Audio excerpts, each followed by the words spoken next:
भारत और अमेरिका के बीच trade deal पर सहमति बन चुकी है, लेकिन इसके साथ ही एक और बड़ा सवाल खड़ा हो गया है। क्या भारत रूस से तेल खरीदना बंद कर देगा?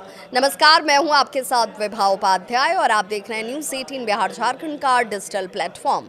क्या अमेरिका के दबाव में भारत वेनेजुएला से तेल खरीदेगा और क्या भारत अपनी एनर्जी पॉलिसी बदल देगा? इन तमाम सवालों पर भारत ने अब दो टूक और साफ संदेश दे दिया है। भारत ने गुरुवार 5 फरवरी 2026 को साफ कह दिया कि ऊर्जा सुरक्षा पर कोई समझौता नहीं होगा। सरकार ने यह भी कहा कि भारत किसी भी दबाव से झुकने वाला नहीं है और हर फैसला 140 करोड़ लोगों के हितों को ध्यान में रखकर ही लिया जाएगा।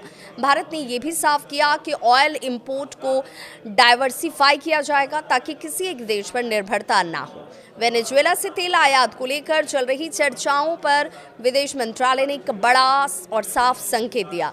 एमईए ने कहा कि वेनेजुएला भारत का पुराना और भरोसेमंद ऊर्जा साझेदार रहा है।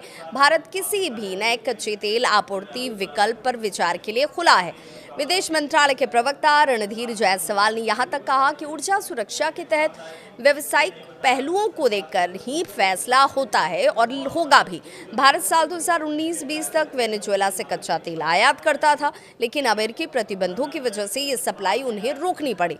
इसके बाद 2023-24 में आयात दोबारा से शुरू हुआ, लेकिन प्रतिबंध दोबारा लगने से फिर रुक गया और भारत की सरकारी तेल कंपनियों की वेनेजुएला के राष्ट्रीय तेल कंपनी PDVSA के साथ 2008 से साझेदारी भी रही है।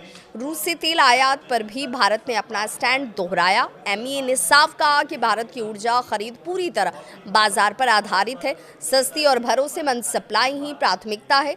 सरकार का ये भी कहना है कि महंगाई न बढ़े, उद्योग और आम जनता पर बोझ ना पड़े, इस सोच के साथ फैसले लिए जाते हैं। इस बीच विदेश मंत्रालय ने ब्लूमबर्ग की एक रिपोर्ट को भी सिरे से खारिज कर दिया। एमईए ने कहा कि न कोई बैठक हुई, न कोई दौरा, रिपोर्ट का कोई आधार ही दिया गया। भारत दुनिया के सबसे बड़े ऊर्जा आयातकों में से एक है। घरेलू ज़रूरतों का बड़ा हिस्सा आयात से पूरा होता है। ऐसे में रूस, मिडिल ईस्ट और वेनेजुएला जैसे विकल्प भारत के लिए रणनीतिक तौर पर बेहद अहम है। ऊर्जा विशेषज्ञों का ये भी मानना है कि सोर्स डाइवर्सिफिकेशन से सप्लाई रिस्क कम होगा और कीमतों पर बेहतर नियंत्रण रहेगा। कुल मिलाकर भारत का संदेश बिल्कुल साफ है, न दबाव न समझौता, ऊर्जा सुरक्षा सर्वोपरि। 140 करोड़ लोगों का हित पहले और अब देखना होगा कि ग्लोबल पॉलिटिक्स और प्रतिबंधों के बीच भारत अपनी इस रणनीति को कैसे आगे बढ़ाता है।